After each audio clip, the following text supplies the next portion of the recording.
Hello, this is another example of double integration where the order of integration is sort of discussed and where it might not work in one order, but it'll work in another order. So you have this integrand, this surface z equals y over the quantity of x squared plus y squared.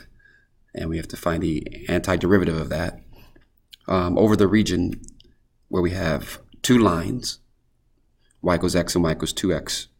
And then a vertical line as well, x equals 3. So the very first thing, of course, you have to draw the region. The y equal x line is the one with the smaller slope. It's the one that's in red here. Y equals 2x is in blue, and then the vertical line x equals 3. That's our region.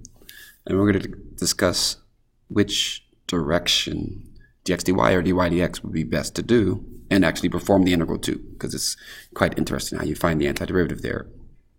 So let me tell you the way that would not be wise if we try to do this as dxdy, where we have a horizontal slice and we move it upward. We'll have the upper limit be the rightmost curve, right? The line y equals x, and the lower limit be the leftmost curve, the line y equals 2x, which seems fine.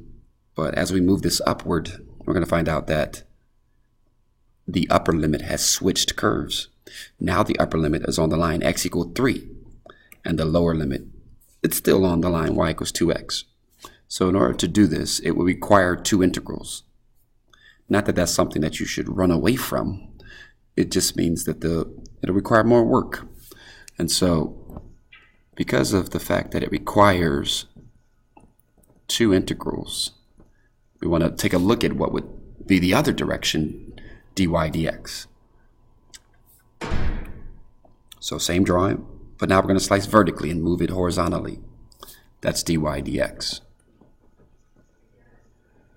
And so with that, the upper limit is the line y equals 2x. The lower limit is the line y equals x. You move that from left to right, starting at 0 and ending at 3. So you can do it in one integral. If you have to choose between doing two double integrals or one double integral, you should choose one. But this integrand is problematic too if you were to try to do it as dx first. Excuse me. So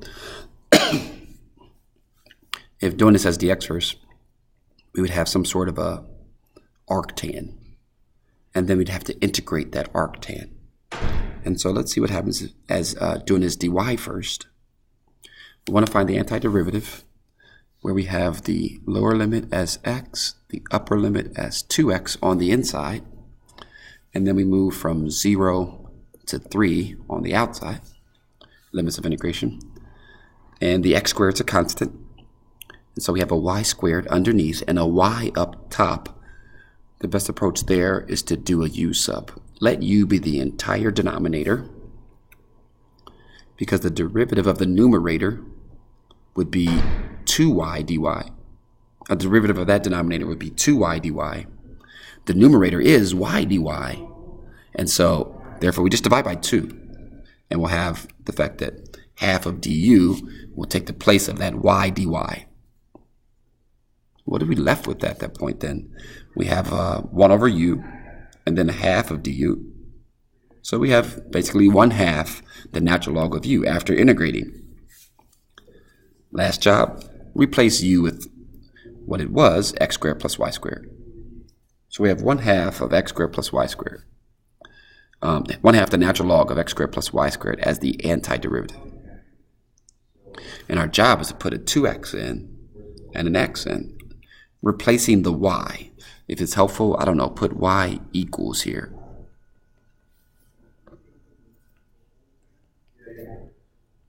And so we have, we'll put a 2x in for y and get 4x squared. We'll put an x in for y and get x squared. Adding it to the x squared that's already there, we'll have 5x squared. And this is 2x squared. So therefore, putting those together, we could actually combine them into 1. The log of a minus the log of b is the log of a over b. And so therefore we'd have something nice happens when we combine them. The 5x squared divided by the 2x squared, the x squareds cancel out. That's great because a half of the natural log of 5 is just a constant. It can be pulled out of the integral and just integrating from 0 to 3, the function 1. And so that'll give you a 3 for the final answer of 3 halves, the natural log of 5 halves.